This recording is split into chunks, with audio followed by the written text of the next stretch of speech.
been week 2 of my development on .adventure, and I've continued to focus on the enemy movement, and now I've actually done the attacks too. So melee and ranged attacks are completed, though magic is kind of done.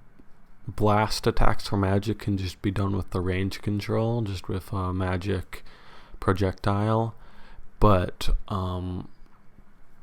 other magic attacks for like spawning, like a vortex or stuff on that, like on the player position, I can't really do till I know what spells the enemies will cast. That will be happening later on.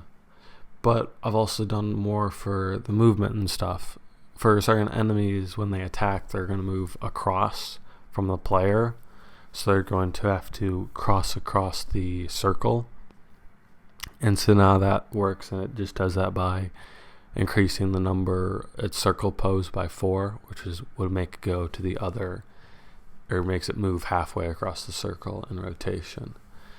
And then I also did idle time, which allows the enemy, so when it's moving around in its idle attack formation, it will pause at spots depending on how long you want it to pause. And then attack choosing is now available. So if the enemy has multiple attacks, it's able to choose through them. And that's done through 3 different ranks, 1, 2, and 3, with 1 being the most common attacks, 0, 1, and 2, with 0 being the most common, and then 1 and 2 being less common. And then you can have the way the enemy picks a new attack be decided, so it could have a random attack decide, which will just choose one of the 3 numbers randomly. It could also have a staggered, which is where it will, if its previous attack type was 1 or 2, it will revert to 0, and if its previous attack type was 0, it will change to 1 or 2.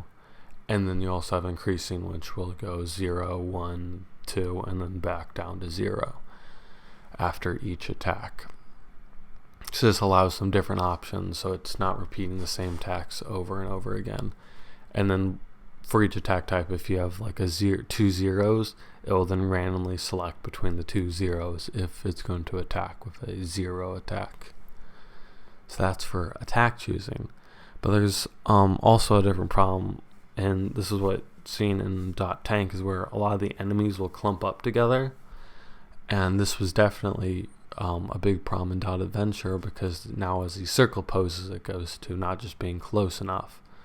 So there's now a detection script.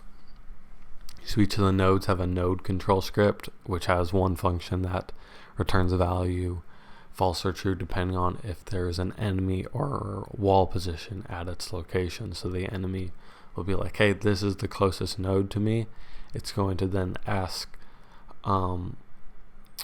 the node if there's anything blocking it, and if the node's like, yes, something's blocking it, it will then just check the next spot that's 1 up from the enemy.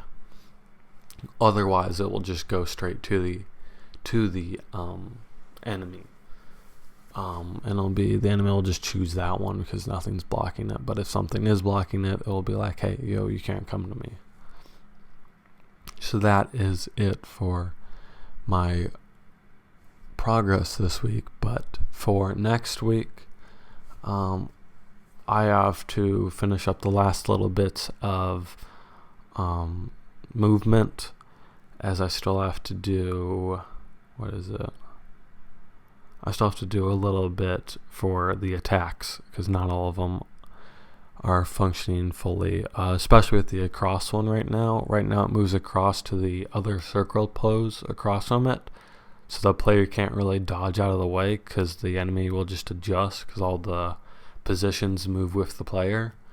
And my current solution to that is I'm just going to make it instantiate an empty little node at the circle position that's moving across to, and it'll move to that node, which doesn't change, and not the actual circle position, because that will change in relative to the player.